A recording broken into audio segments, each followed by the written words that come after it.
Il y a 8 ans, j'ai commencé à imaginer et à écrire une histoire qui s'appelait alors La Cité Bleue. J'ai décidé de me lancer dans l'écriture d'une duologie. Cette duologie est très rapidement devenue une trilogie, puis enfin une tétralogie. Aujourd'hui, je suis dans la dernière ligne droite de cette saga. La semeuse de vent. Je suis enfin en train de terminer cette très longue histoire que j'ai commencée il y a presque une décennie.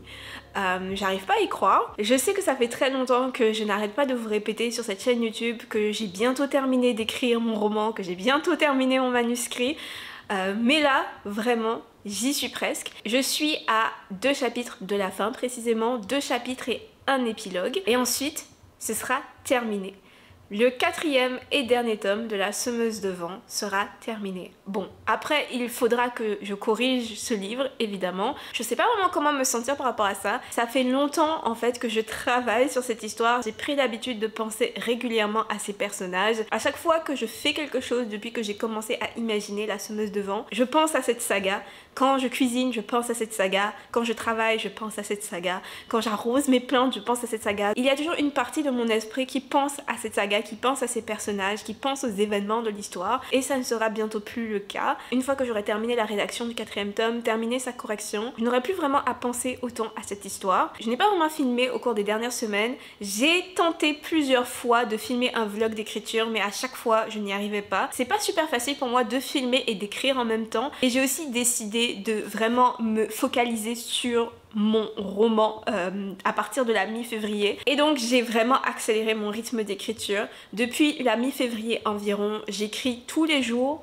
Et tous les jours, j'écris un minimum de 2100 mots. Ce qui, pour certains auteurs, n'est pas grand chose. Pour moi, c'est vraiment plus que ce que j'ai l'habitude d'écrire. Donc j'ai vraiment mis le pied sur la pédale de l'accélérateur parce que je me suis dit qu'il fallait vraiment que je termine cette histoire avant la fin du mois de mars. Le nombre de mots maintenant. Vous vous souvenez quand, début janvier, je vous ai dit ceci. Après tout, je suis déjà à 100 000 mots. Je ne prévois pas d'écrire un livre de 200 000 mots, donc je suis quand même plus proche de la fin que du début. Eh bien vous allez rire, mais ce matin, j'ai dépassé les 160 000 mots dans ce roman, donc nous sommes officiellement plus proches des 200 000 mots que des 100 000 mots. Ça veut juste dire que la correction va être un petit peu plus difficile que prévu parce qu'il va falloir que je coupe beaucoup. Mais bon, mon premier jet est toujours plus long que la version finale de mon histoire parce que je suis une overwriter. J'écris vraiment toutes les scènes qui me viennent en tête lorsque je suis en mode rédaction. Même quand je sais que la scène va être coupée après, même quand je sais que la scène ne sert pas forcément l'histoire, je rédige toutes les scènes qui me semblent justes au moment où elles arrivent. Je fais aussi énormément de descriptions. Et ce sont des descriptions qui ne sont pas toujours nécessaires. Mais bon, pour l'instant, je vais pas penser à ça. Je vais juste me concentrer sur ce que j'ai à écrire. Ce matin, j'ai écrit un petit peu et maintenant, plus que 2 chapitres à écrire. Le prochain chapitre, c'est le chapitre que j'ai... C'est le chapitre, en fait, c'est le chapitre avec un L majuscule. Tout dans la saga a mené les personnages à ce moment précis. Donc je ressens beaucoup d'appréhension à l'idée d'écrire ce chapitre et aussi beaucoup d'excitation parce que enfin, après toutes ces années, enfin nous y sommes, enfin Olive y est surtout. Ça a été une très longue aventure. D'ailleurs, au sujet de ce tome 4, je ne pleure jamais, pratiquement jamais quand j'écris un texte.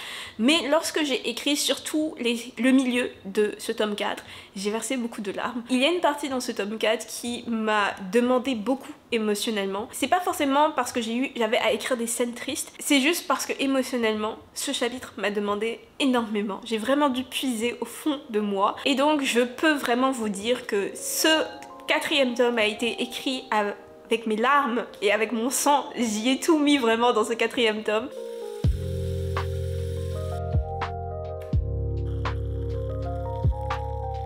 J'ai bu tellement de thé en écrivant La Semeuse de Vent. J'ai bu spécifiquement tellement de Earl Grey. Serait-ce peut-être la dernière tasse de Earl Grey de La Semeuse de Vent, ou plutôt l'avant-dernière tasse de Earl Grey de La Semeuse de Vent, qui sait. J'ai pas pu écrire ce matin avant de travailler comme j'ai l'habitude de le faire parce que j'avais un rendez-vous. Là j'ai fini ma journée de travail et il est temps de me mettre à l'écriture. Généralement mes séances d'écriture en après-midi sont moins productives que celles du matin, mais là je vais essayer de m'y mettre, je vais essayer d'écrire, de terminer ce chapitre. Je pense que j'en suis capable. Hier j'ai beaucoup réfléchi à l'épilogue. Vu les événements de La Semeuse de Vent, vu les thèmes de l'histoire, en fait, ce serait tellement facile d'écrire une fin triste et une fin pessimiste. Une partie de moi avait vraiment envie de changer la fin. Parce que je peux pas m'empêcher de penser qu'une fin pessimiste serait beaucoup plus réaliste compte tenu des événements de l'histoire. Mais je vous ai promis une fin, peut-être pas heureuse, mais une fin optimiste. Quand j'ai commencé à écrire cette série, je me suis dit que je voulais écrire une série pleine d'espoir. Et donc, je ne veux pas par principe terminer l'histoire de manière pessimiste ou négative ou triste. Donc je vais poursuivre avec la fin que j'avais prévue initialement, à quelques détails près. Il y a un détail spécifique de la fin que j'ai décidé de changer il y a quelques mois, mais le ton de la fin, j'ai toujours voulu que ce soit positif. Je vais m'accrocher à ma fin optimiste, même si je suis quelqu'un qui prône tout le temps l'afrofuturisme positif. Naturellement, je ne suis pas une personne très optimiste. Je vais un petit peu contre ma nature en écrivant cette fin. Mais quand j'ai commencé ce projet, c'était le genre de fin que je voulais écrire. Et donc, je m'y tiens. Je vais continuer dans cette direction.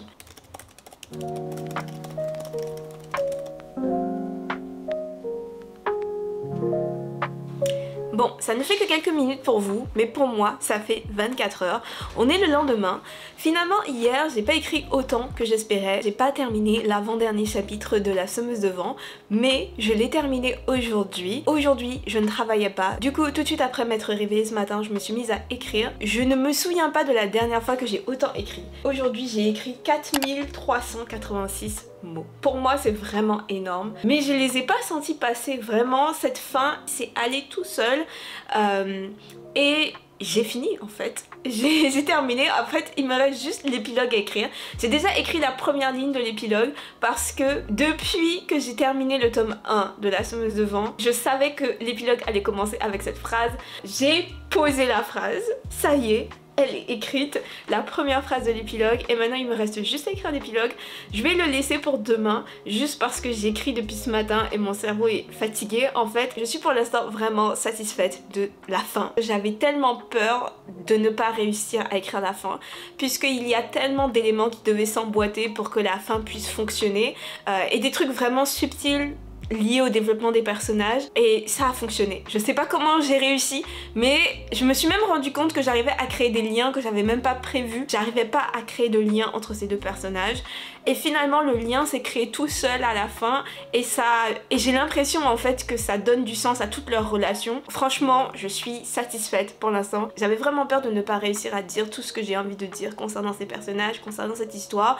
Il y a des questions qui restent en suspens. Il y a des questions auxquelles je n'ai pas répondu dans cette série, mais ce sont pas des questions cruciales pour l'intrigue, ne vous inquiétez pas. Au début, j'avais vraiment beaucoup de mal avec ça, avec l'idée que je ne peux pas tout dire finalement, parce que cet univers est juste trop dense, cette histoire a trop de ramifications.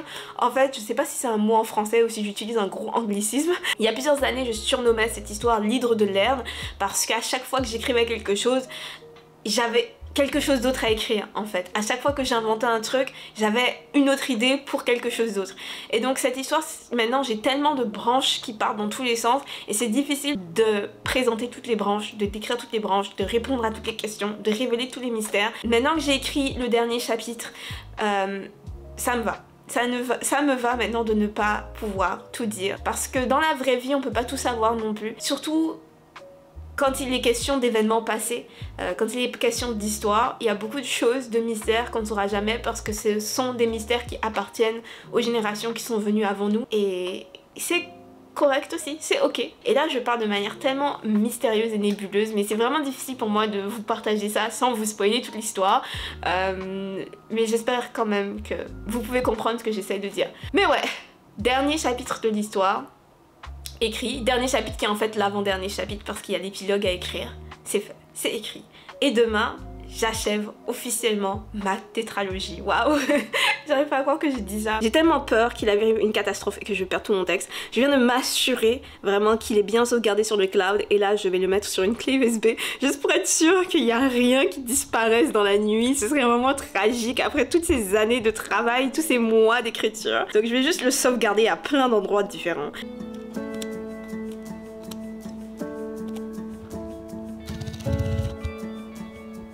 Et juste comme ça, c'est fini. L'épilogue de La Semeuse de Vent a été écrit, le mot fin de cette tétralogie a été posé sur le papier. Aujourd'hui, ça va faire environ une semaine que j'ai terminé d'écrire La Semeuse de Vent. Que dire, que dire? J'ai eu quelques difficultés avec l'épilogue. J'ai dû réécrire des passages de l'épilogue plusieurs fois. Et même après avoir terminé de l'écrire, après avoir écrit le mot fin, j'ai dû revenir plusieurs fois dans la journée sur mon texte pour rajouter des éléments. Parce que pendant que j'étais en train de faire d'autres choses, pendant que je faisais la vaisselle, pendant que je rangeais un petit peu, j'avais des idées qui me venaient et je me rappelais de certains éléments que je n'avais pas ajoutés à l'histoire. Oh, il faut que j'explique comment telle chose se termine. Et oh, il y a cet arc que je n'ai pas conclu. Donc je revenais à chaque fois pour ajouter des choses dans l'épilogue, ajouter des choses dans les derniers chapitres de l'histoire. C'est sûr qu'il y a certaines choses que je vais devoir modifier. Je sens qu'il y a certains détails, certaines scènes, certains arcs que je dois venir lisser et ça va être fait pendant l'étape correction. J'ai besoin de tout relire, mais dans l'ensemble, c'est terminé. S'il y a une chose que je peux dire sur la fin du tome 4, c'est que je suis satisfaite. J'ai dit tout ce que j'avais à dire sur les thèmes et les questions que je souhaitais aborder dans cette saga. 2017-2018, c'est à peu près à ce moment-là que j'ai commencé à penser à La Semeuse de Vent en termes d'histoire et que j'ai commencé à travailler sur les personnages, à travailler sur l'intrigue et à imaginer les différentes facettes de cette histoire, de cet univers. J'étais vraiment à une étape différente de ma vie, je le réalise maintenant. C'est vraiment une autre mélodie qui a commencé à travailler sur cette histoire et cette histoire a grandi avec moi. 2017-2018, j'étais en train de travailler sur mon mémoire de maîtrise sur l'afrofuturisme et l'afroféminisme. Je lisais beaucoup de textes sur le racisme, sur la représentation des Noirs dans la fiction, sur la science-fiction aussi, sur l'afrofuturisme.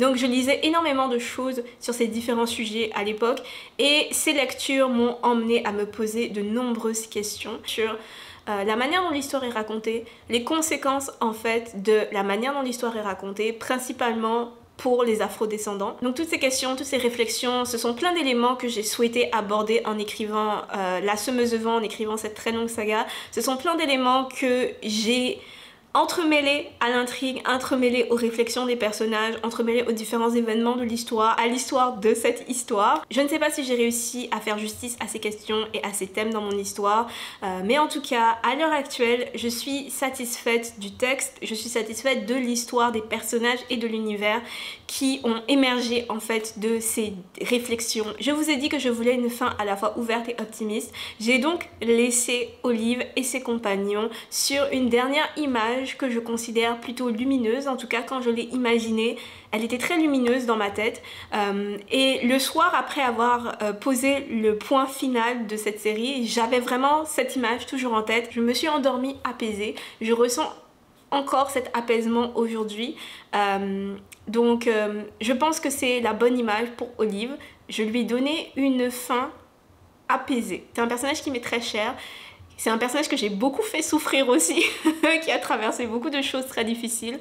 Donc la fin n'est pas hyper heureuse, mais elle est optimiste et le personnage est apaisé, donc je suis vraiment contente pour elle. C'est moi qui l'ai créé, c'est moi qui l'écris, mais bon, je me comprends. J'espère en tout cas que vous aimerez cette dernière scène, que vous aimerez cette dernière image quand vous pourrez lire ce texte ou si vous avez un jour l'opportunité de lire cette histoire. Et en parlant de fin, c'est déjà la fin de ce vlog d'écriture. J'espère vraiment que cette vidéo vous aura plu. C'est un vlog qui s'est fait attendre. Je sais que ça fait environ un mois que je n'ai rien posté sur cette chaîne, mais comme je vous l'ai expliqué en début de vidéo, il fallait vraiment que je me focus sur mon manuscrit, que je me concentre sur mon histoire, que j'utilise en fait tout mon temps libre pour pouvoir terminer ce texte, parce que sinon je ne sais pas quand est-ce que j'y serai parvenue. Ma maison d'édition tout comme mon agent m'ont laissé vraiment le temps de travailler sur ce texte, mais c'est une pression que je me mets sur moi-même. Je voulais vraiment terminer pour pouvoir passer à quelque chose d'autre, parce que j'aimerais avoir quelque chose d'autre à proposer à des maisons d'édition d'ici l'année prochaine, peut-être fin d'année prochaine, je ne sais pas, on croise les doigts, ça va dépendre de mon rythme d'écriture, de mon rythme de correction aussi. Mais oui, je voulais terminer le tome 4, terminer La Semeuse de Vent pour pouvoir écrire quelque chose de différent. Maintenant que mon manuscrit est terminé, je devrais normalement pouvoir reprendre un rythme de publication plus régulier. Merci vraiment d'avoir regardé cette vidéo jusqu'ici. Merci de m'avoir accompagnée pendant l'écriture de La Semeuse de Vent. Pour les personnes qui sont là depuis le début, si vous êtes encore là, vraiment, merci de m'avoir accompagnée tout ce temps. Je parle de La Semeuse de Vent depuis avant la publication du premier tome. J'ai commencé à en parler sur cette chaîne YouTube quand le tome 1 portait encore le titre de travail Céleste ou l'Hydre de Lerne. Donc ça fait hyper longtemps que je parle de cette série sur cette chaîne YouTube. Vous m'avez vraiment suivi pendant très longtemps, donc merci de m'avoir accompagné toutes ces années. Merci de continuer de m'accompagner. Si vous êtes là depuis le début ou si vous avez attrapé le train en marche, si vous avez aimé cette vidéo, pensez à la liker. Si vous ne voulez pas manquer mes prochaines vidéos, n'hésitez pas à vous abonner à la chaîne et à cliquer sur la petite cloche pour recevoir des notifications à chaque fois que je publie quelque chose. On se retrouve très vite, portez-vous bien tout le monde et à bientôt. Bye!